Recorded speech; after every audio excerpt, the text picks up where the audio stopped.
Los derechos no se conceden, se conquistan. Muy buenos días, profesor César Velan y estimado público. En esta oportunidad, mi grupo y mi persona les expondrá sobre el tema de la codificación, que está argumentada por los dos libros que serían La codificación en la Argentina desde 1810 a 1870 y La tradición jurídica romana canónica. Bien, mi persona que se llama Jennifer Duarte les hablará sobre el libro de la codificación en la Argentina, desde 1810 a 1870.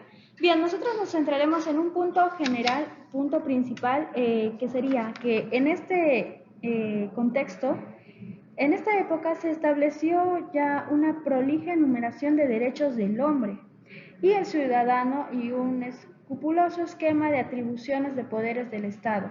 Bien, ellos entonces querían buscar una necesidad de ordenar y simplificar las leyes, eh, ya que un elocuente jurista decimonónico buscaba una reforma de un orden jurídico antiguo, ya que no entendía y tampoco consideraba, y también consideraba un poco ajustado a la sociedad de esta época.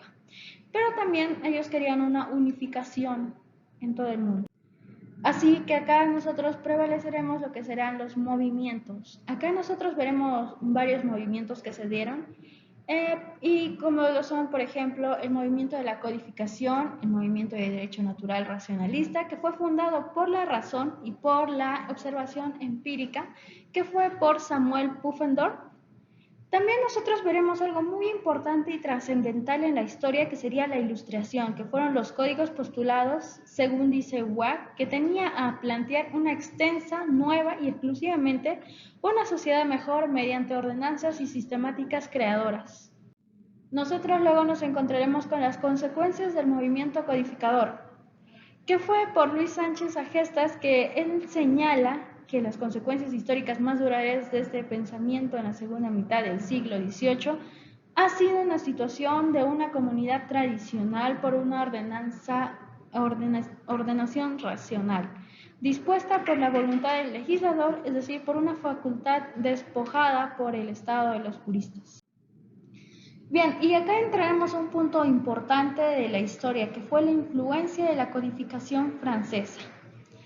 Nosotros encontraremos que en Francia se creó el Código Civil de 1804, que apareció estrechamente ligada a la Revolución Francesa, que recordemos que sucedió en 1789.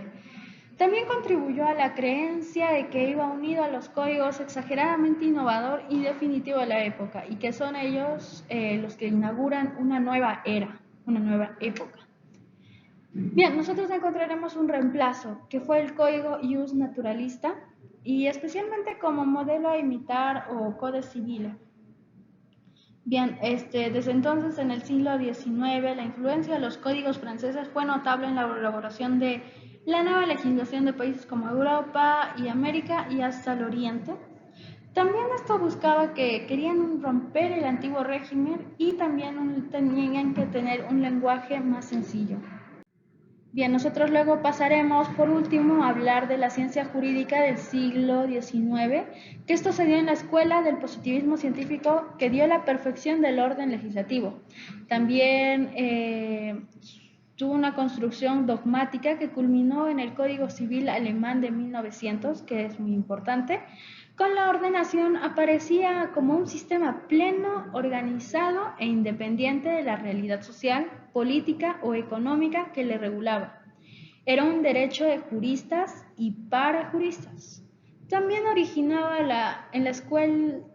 originada en la Escuela Histórica del Derecho y también estaba fundada por la razón y la sistematización.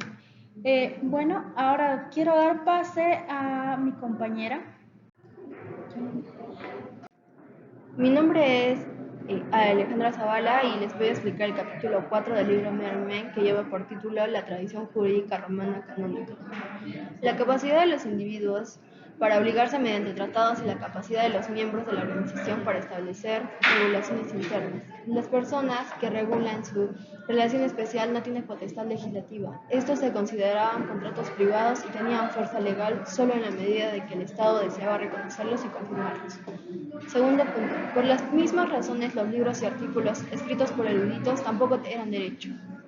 Tercer punto, el énfasis de la revolución en una estricta separación de poderes requirió que solo los organismos gubernamentales específicamente designados pudieran dictar leyes. La decisión entre los jueces no crea derecho. ¿Qué es entonces el derecho?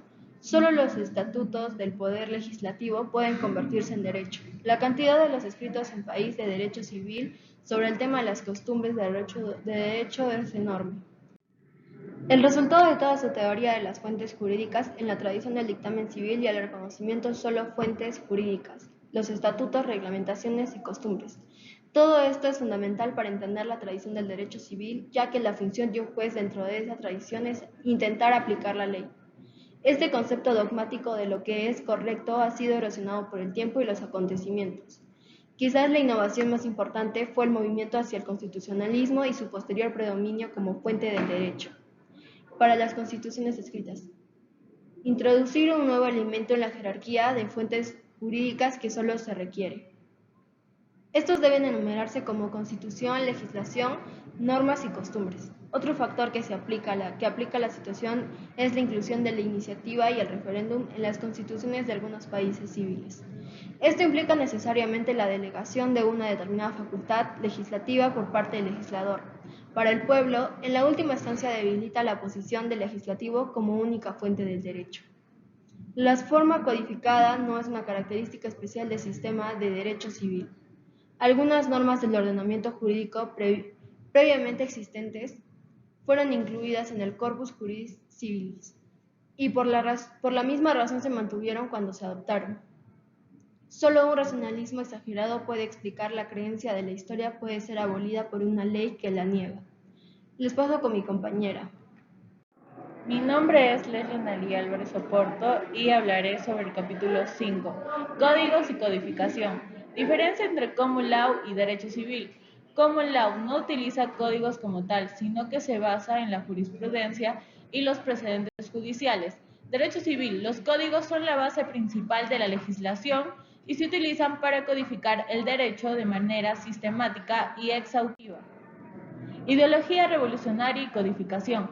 Buscan derogar el derecho anterior para establecer un nuevo orden legal que refleje sus principios y valores, como la igualdad y la libertad.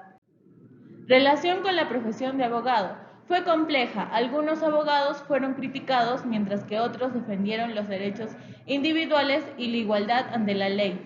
Temor de los revolucionarios al poder judicial. Temían que los jueces interpretaran las leyes de manera contraria a los principios revolucionarios, lo que llevó a limitar su poder de interpretación. Códigos según la ideología revolucionaria. Debían ser claros y accesibles, reflejando los principios de igualdad, libertad y justicia, y unificar el sistema legal. Diferencias entre codificación francesa y alemana. Reflejan distintas tradiciones legales y filosofías jurídicas, con la francesa más centrada en principios revolucionarios y la alemana en la tradición histórica.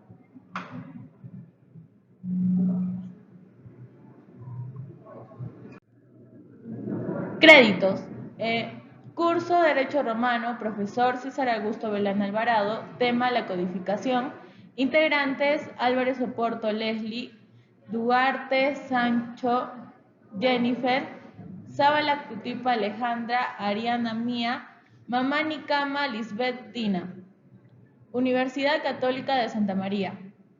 Gracias por su atención.